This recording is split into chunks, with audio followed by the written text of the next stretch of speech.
So now that we've got a directional idea on the actual name of the brand for this golf archetype case study, I wanted to start to walk through additional layers of that brand framework and brand identity so you guys can start to see how I think a little bit about what a brand looks like when you encapsulate it all.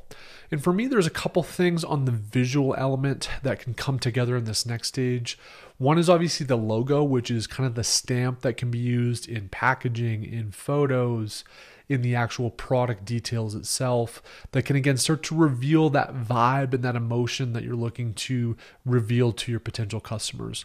Other elements that aren't talked about as often though are things like the typeface and the font. Those have their own emotional vibe that can be revealed to customers that are looking at it for the first time. Again, you can't necessarily describe it, but they definitely generate a feeling and an emotion. Color is another really important one. And I like to use color to really do that pattern interrupt and to kind of break what they typically see on that front page of Amazon. I've used this a lot even with the Heist channel, that like green that you see in the Heist channel and a lot of the branding you see there is meant to look different. It's like not something you see all the time. It stops you in the scroll. And you want to do that same stuff when it comes to color where possible with your Amazon brand. One of the ways you can do this without graphic design skills and without any professional help initially is a tool like Canva. And I absolutely love this because it generates a lot of this for you. It gives you color palettes, it gives you font palettes, it gives you ideas for logos. And so one method, if you're confident enough in being able to piece this together in Canva, is to start to build or even finalize your brand identity for things like logo, typeface, colors that we talked about. I'm going to get into a different video on how to use some professional help as well, but I at least wanted to kind of give you guys an idea on what this looks like within Canva. So the cool thing about Canva, if you come here to templates, they kind of have templates for just about anything. They've got some for logos, which you can go to here. And then another one I really like to use is actually called the labels, which gives you kind of some different options there. So we'll walk through some of this so you can see a little bit about how I piece this together. Similar to the product ideation workflow, some of the stuff can take hours, right? So you kind of might tinker in this for an hour or two and really piece this together. So it can be time consuming, but I'm going to try to do kind of an expedited view here so you guys can at least see some of the thought process. So if I start on the logos, there's really kind of three things I'm looking at as I scan Canva logos. What I don't typically do is just take a logo and then straight up copy it over. I don't think that works as well. I'm looking for a typeface that looks interesting. I'm looking for a color that pops and maybe an icon within a particular logo that I can leverage. And oftentimes I'll fuse all three of those. So I might take the color from one, the typeface from another, and an icon from another, and kind of hybrid them together to Frankenstein my own logo. So I'll just scroll down and let you guys know how I'm thinking about this. First of all, this is where I actually got the idea for the Heist green. So that's just give you an idea on how you can kind of use this stuff. Let's just see if there's any other logos, typefaces, icons. I like the color of that. I'm going to go ahead and open that up. So we keep that color for future reference. Let's just see if we see anything else here. That's a cool color. I'll open that up. I just kind of like the pop of it. It's going to be a scroll stopper. This typeface is pretty interesting. Let's kind of open that up for fun and just see what it looks like. So that's kind of cool. And then we can take one of these colors that we like, copy this. So that's kind of interesting. Just for fun, let's just see if there's any golf templates that we can find here. Go to sports.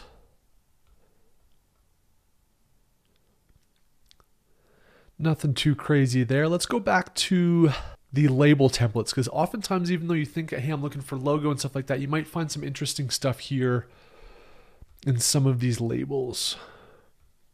That's kind of cool. Okay, this is super punchy. Let's open this up.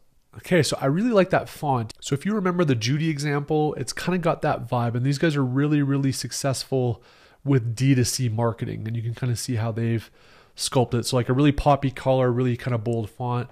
That could be potentially interesting as well. So let's just kind of see what this looks like. Birdie, let's do a cap one. Kind of like the lowercase actually. And then you can have stuff like this. So this is kind of cool actually. I kind of dig this. The color is good, but it's also a little bit,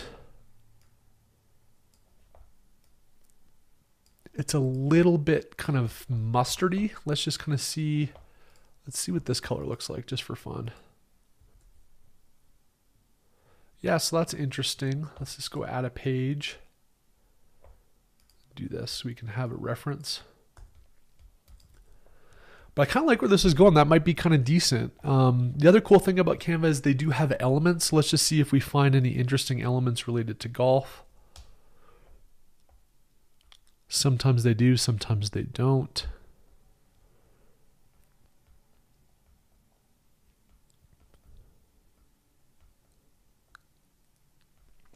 Nothing too interesting there. Then you can actually play around with this a little bit. Again, one of the elements I liked in that other branding was the kind of the X instead of the dot. So let's just kind of put this sucker in here like this, cover it up.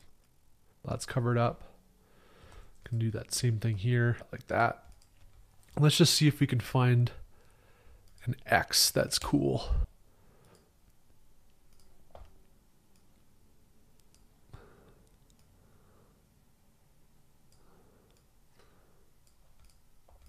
So that's one option. Just see if we find any other cool ones.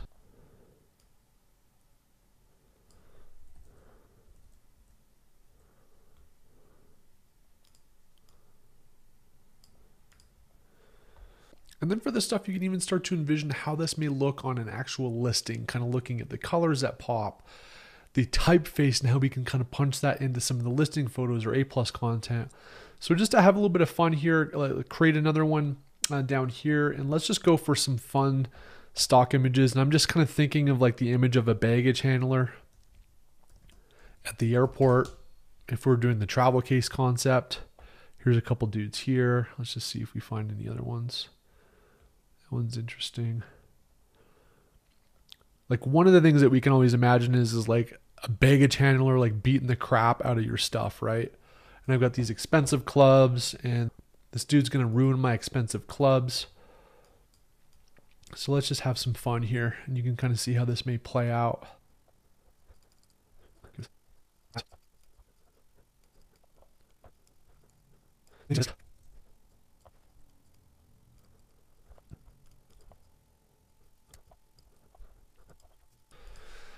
So you can even have stuff like this, like, you know, I'm just spitballing here, but you can start to see how maybe this typeface, the colorway, the punchiness, all this could all interplay together potentially in this logo concept. So the point with Canva is to identify these inspirational ideas that you can have for your brand template, fonts, colors, logo marks, the vibe of the brand that you're trying to portray. Even if it's not the final logo or brand identity you use, you can take the stuff working with a professional designer and an actual design brief and help to sculpt what it is that you want to align well with your brand archetype. Next, we'll show you how to create a brief and submit to 99 Designs to try to get a contest for a logo and other elements of your brand.